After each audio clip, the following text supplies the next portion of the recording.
ঢাকা বিশ্ববিদ্যালয় ছাত্র দলের প্রেসিডেন্ট গণেশ চন্দ্র রায় সে ব্রাজিল সাপোর্টার, কিন্তু সেক্রেটারি তো আর্জেন্টিনা সাপোর্টার। তাহলে কেন এত বৈষম্য? বিশ্বকাপে আর্জেন্টিনা মিশরের টান লড়াইয়ে আর্জেন্টিনা ৩-২ গোলে জয় তুলে নিলেও সে ম্যাচ ঘিরে ঢাকা বিশ্ববিদ্যালয়ে তৈরি হয়েছে ভিন্ন এক বিতর্ক।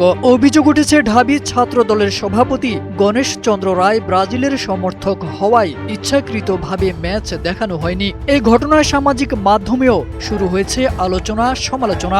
ব্রাজিলের সাপোর্ট তো হাইরে গেছে, এই জন্য আর্জেন্টিনার খেলাটা আর কি দেখাইতেছে না আমাদের। খেলা দেখতে আসা আর্জেন্টিনার সমর্থকরা অভিযোগ করেন ইচ্ছাকৃতভাবে বড় পর্দায় ম্যাচের সম্প্রচার বন্ধ রাখা হয়েছিল। তাদের দাবি বৃষ্টির অজুহাত দেওয়া হলেও আবহাওয়া তেমন কোনো সমস্যা ছিল না। স্মাইল বেবি ডাইপার এর সুপার অ্যাবজর্পশন টেকনোলজি এখন দেয় 30% বেশি শোষণ ক্ষমতা।